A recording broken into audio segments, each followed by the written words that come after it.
आदरणीय दिदीबहिनी तथा दाजुभाइहरू,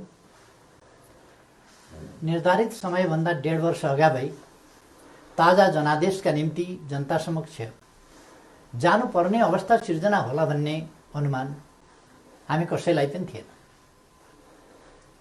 2074 साल मङ्सिरमा सम्पन्न आम निर्वाचनको जनादेश राजनीतिक स्थायित्वको पक्षमा थियो, तर जनादेश र जनभावना विपरीत राष्ट्रिय राजनीतिलाई अन्त्यहीन एवं अर्थहीन विवादमा अल्झाएर गतिरोध सिर्जना गरिएपछि, संसदलाई अर्थहीन तुल्याइएपछि र जननिर्वाचित सरकारलाई असहयोग, विरोध र घेराबन्दीमा पुर्याइएपछि मेरा सामु सार्वभौम जनता समक्ष जानुको विकल्प रहेन।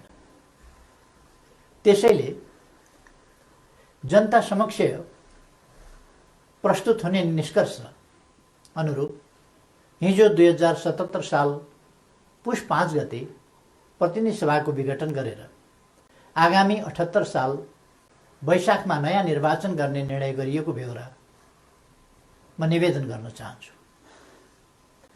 सतहमा हेर्दा हिजो विकसित घटनाक्रम अप्रत्याशित र आकस्मिक जस्तो देखिए तापनि यो परिस्थिति लामो समयदेखि राष्ट्रिय राजनीति र मूलतः सत्तारूढ नेपाल कम्युनिस्ट पार्टीका केही नेताहरूका असङ्गत, विकृत र जनअपेक्षा विपरीतका गतिविधिहरूद्वारा सिर्जना भएको हो। 2074 साल असोज 17 गते तत्कालीन नेकपा एमाले र नेकपा माओवादी केन्द्रबीच वाम गठबन्धन बनाएर निर्वाचन लड्ने र निर्वाचन लगत्तै पार्टी एकता गर्ने उद्घोष गरिएको थियो। यो निर्णय आम निर्वाचन मार्फत आम जनताद्वारा स्पष्ट रूपमा अनुमोदन भएको थियो, तर निर्वाचन पश्चात राष्ट्रिय राजनीतिलाई जनअपेक्षा अनुरूप अगाडि बढ्न नदिने विभिन्न विसङ्गत गतिविधि सुरु भयो। सुरुमा सरकार गठनमा विलम्ब गराउने र जनादेश विपरीत अन्त्यहीन बार्गेनिङ र दबावमा राष्ट्रिय राजनीतिलाई अल्झाउने त्यति बेलाका गतिविधिहरू तपाईहरूको सम्झनामा ताजै छन् भन्ने ठान्दछु। बाधाहरू पन्छाउँदै सरकार गठन भयो र सरकारले जनअपेक्षा अनुरूप काम गर्न पनि सुरु गर्यो। त्यसपछि केही नेताहरूद्वारा निरन्तर रूपमा अस्थिरताका सन्देश र प्रयास जारी रहे। सरकार गठनको 1 वर्ष नपुग्दै कुनै नेताले मुलुक बाहिर गएर अस्थिरताको सन्देश छर्नुभयो भने कुनै नेताले प्रधानमन्त्री मुलुकमा नभएको मौका पारेर देश डुब्न लाग्यो भन्दै बचाउनका लागि माझी गुहार्न थाल्नुभयो। सरकार संविधानको कार्यान्वयनका लागि नयाँ कानुन निर्माण, संघीयताको कार्यान्वयन र मुलुकको सामाजिक आर्थिक रूपान्तरणमा केन्द्रित थियो, तर कतिपय साथीहरूका आँखा निरन्तर पद, प्रतिष्ठा र पद सोपानमा मात्रै केन्द्रित भए। आफ्नो काँधमा आएको ऐतिहासिक अभिभारा पूरा गर्ने गरी नीति निर्माण, राज्य सञ्चालन र जनपरिचालनमा केन्द्रित हुनुपर्ने नेकपालाई केही नेताहरूले आफ्ना असन्तुष्टि, कुण्ठा र आत्मकेन्द्रित सोचहरूको बन्धक बनाउने र निष्प्रभावित तुल्याउने प्रयास गर्नुभयो।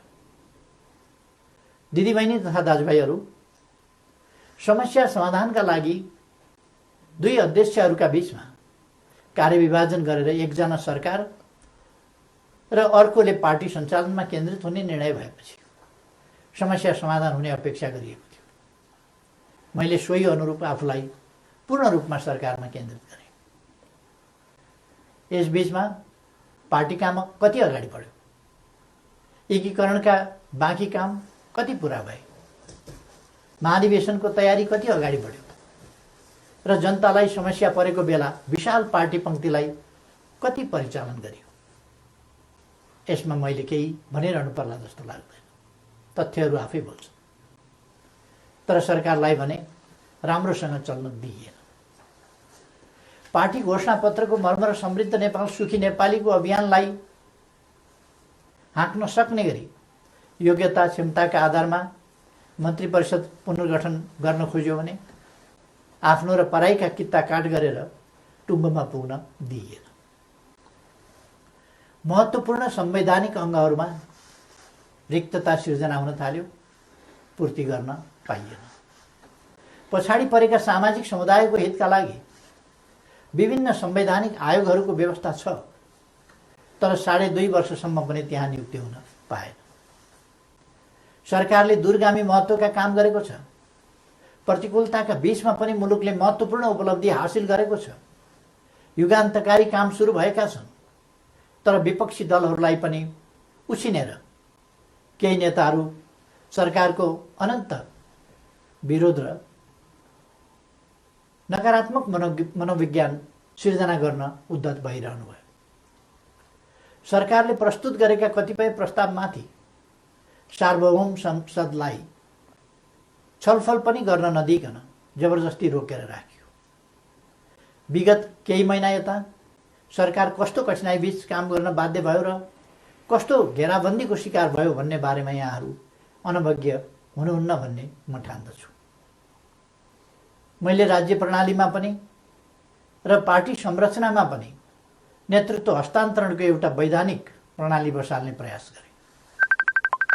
प्रधानमन्त्री चयन ताजा जनादेशका आधारमा बन्ने संसदले गरोस् र पार्टी नेतृत्वको चयन महाधिवेशनबाट होस् भन्ने विधि स्थापित गर्न खोजे। सङ्घीय लोकतान्त्रिक गणतन्त्रका निम्ति अगुवाई गरेको पहिलो पुस्ताले संरक्षक र उत्प्रेरकको सम्मानजनक भूमिकामा रहोस् र मुलुकको नेतृत्व सामाजिक आर्थिक रूपान्तरण र समृद्धिको मिसन पूरा गर्न सक्षम र सक्रिय नयाँ पुस्तामा हस्तान्तरण होस् भन्ने मार्गचित्र प्रस्तुत गरे।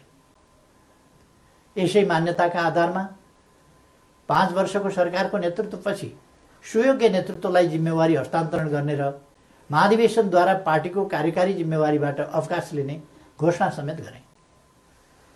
मुलुकको जटिल अवस्थामा नियमित महाधिवेशन हुन नसक्ने हो भने पनि विशेष महाधिवेशन गरेर अध्यक्ष पद हस्तान्तरण गर्न इच्छा गरे र योजना पनि प्रस्तुत गरे। तर महाधिवेशनका लागि साथीहरूले 4 महिना पनि कुर्न सक्नु भएन।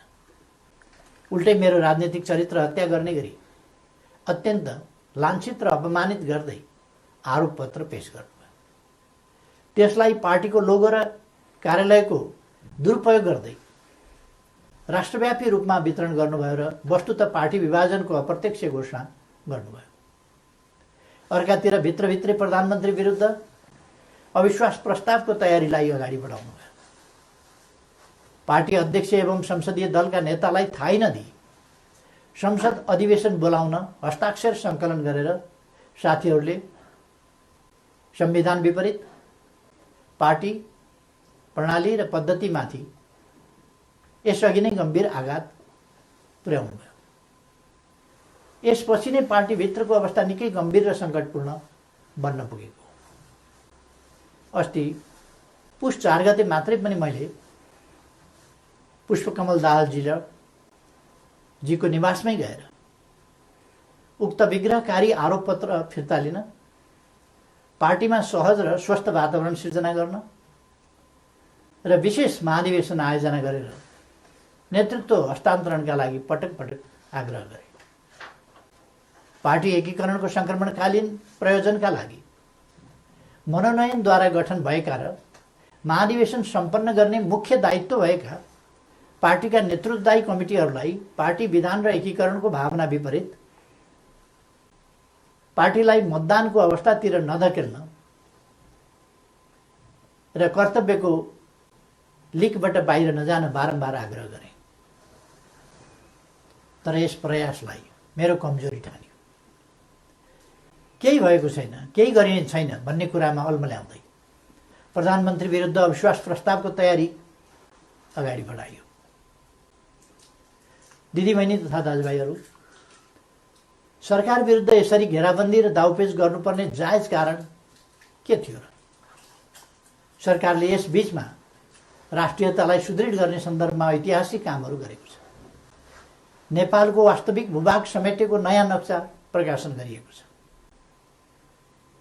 तदनुरूप सर्वसम्मतिका आधारमा संविधान संशोधन गरिएको छ। समस्या समाधानका लागि मित्र राष्ट्र भारतसँग वार्ताको तयारी भइरहेको छ। चीनसँग पारवन यातायात प्रोटोकलमा हस्ताक्षर भएको छ। नेपालको अन्तर्राष्ट्रिय छवि, भूमिका र आकर्षण बढेको छ। यसलाई सुदृढ गर्न सबैले सहयोग गर्नुपर्ने बेलामा सरकारलाई असहयोग र असफल पार्न भइरहेका यी गतिविधिका पछाडि गम्भीर षड्यन्त्र लुकेको स्पष्ट छैन र? यी घटनाक्रम हेर्दा म आजभन्दा 4 वर्ष अगाडिका परिदृश्यहरूलाई सम्झिरहेको छु। नाकाबन्दीको साहसका साथ सामना गर्दै त्यसलाई अन्त्य गरे बापत नेपालको पारवन सुविधा विस्तार गरेर फेरि कहिल्यै नाकाबन्दी नहुने कुराको सुनिश्चित गरे बापत त्यति बेलाको सरकारलाई यसै गरी षड्यन्त्रपूर्ण ढङ्गले अपदस्थ गरिएको थियो। परिस्थिति र समय सन्दर्भ फरक भए पनि पात्रहरू उनै हुनुहुन्थ्यो। कि यसले हाम्रा कतिपय नेताहरू नेपाललाई अनन्त अस्थिरतामा फसाउने योजनामा सहभागी भएको स्पष्ट रूपमै देखिनुहुन्न र? थुप्रै प्रतिकूलताका बावजुद नेपालले गएको 3 वर्षमा उल्लेख्य उपलब्धि हासिल गरेको कुरामाथि पनि उल्लेख भइसकेको छ। प्राय सबैजसो विकास सूचकाङ्कहरूमा नेपालले प्रगति गरेको छ। कतिपय क्षेत्रमा फड्को नै मारेको छ। शान्ति सुरक्षाको स्थितिलाई सुदृढ तुल्याइएको छ। पृथकतावादी गतिविधिलाई समाधान गरिएको छ। मुलुकले विकास, सुशासन, समृद्धि र स्थायित्वतिर सकारात्मक कदम चालिरहेको यस स्थितिबाट पार्टी खुसी हुनुपर्ने होइन र? सबै मिलेर यसलाई थप गति दिनुपर्ने होइन र? तर कतिपय नेताहरूबाट यसको उल्टो काम भइरहेको छ। सरकारलाई 5 वर्ष काम गर्न दिने र उसका कामको परीक्षण जनताबाट निर्वाचनका क्रममा हुने लोकतान्त्रिक बाटो छोडेर सधैँभरि सत्ता, सधैँभरि सरकार, सधैँभरि पदीय भागभण्डाको चक्रव्यूहमा राजनीतिलाई बन्दी बनाउने काम भयो। लोकतन्त्रमा सत्तापक्षले जनताको आदेश अनुसार काम गर्छ, प्रतिपक्षले नियन्त्रण र सन्तुलनको भूमिका खेल्छ। तर हामी कहाँ सत्तापक्षका कतिपय साथीहरू नै प्रतिपक्षभन्दा बढी आक्रामक, असहयोगी र षड्यन्त्रपूर्ण गतिविधिमा संलग्न हुने विडम्बनापूर्ण अवस्था सिर्जना भयो। आजको स्थिति विकसित हुनुमा कतिपय नेताहरूको गतिविधिको मुख्य जिम्मेवारी रहेको तथ्यलाई एका राख्नुपर्दछ। यस्तो काम कुनै पनि अर्थमा लोकतान्त्रिक हुन सक्दैन।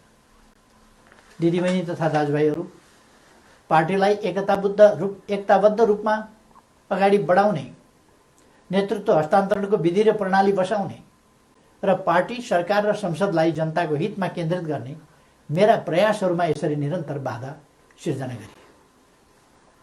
यसपछि नै म यस निर्णयमा पुग्न बाध्य भएको हुँ। प्रतिनिधि सभा विघटन र नयाँ निर्वाचन मेरो रुचि वा छनौटको विषय थिएन। तर मुलुकलाई अकर्मण्य अवस्थामा राखिराख्नु उचित हुँदैन थियो। संसदलाई केही नेताहरूको स्वार्थको बन्धक बनाइराख्नु जनादेश विपरीत हुन जान्थ्यो। जनताको भावना अनुसार काम गर्न अगाडि बढ्नै नसक्ने स्थितिबाट मुलुकलाई निकास दिनै पर्थ्यो। जनअनुमोदित नेकपाको यस सरकारलाई आफ्नै दलका नेताहरूले काम गर्न नदिने र दलभित्रको कचिङ्गनले प्रतिनिधि सभालाई पनि शिकार बनाउने अवस्था अन्त्य गर्नै पर्थ्यो। यसै पृष्ठभूमिमा म नयाँ जनादेशका लागि सार्वभौम जनता समक्ष जाने निष्कर्षमा पुगेको हुँ। म अझै पनि विगतका सबै तिता पीडाहरूलाई बिर्सेर एकताबद्ध भई निर्वाचनमा सहभागी हुन कमरेडहरूलाई आग्रह गर्न चाहन्छु। निर्वाचनको घोषणाले पार्टी एकतालाई बलियो बनाउने अपेक्षा गरेको छु। पार्टी पहिलो शक्ति बन्नुमा, पार्टी एकता हुनुमा र पार्टीले विशाल जनसमर्थन प्राप्त गर्नुमा केपी ओलीको कुनै योगदान छैन। हामी पो निर्णायक हौँ भन्ने कमरेडहरूलाई पनि लोकप्रियता र क्षमताको मापन गर्न यसले अवसर दिनेछ। प्रधानमन्त्री बन्न व्यग्र प्रतीक्षामा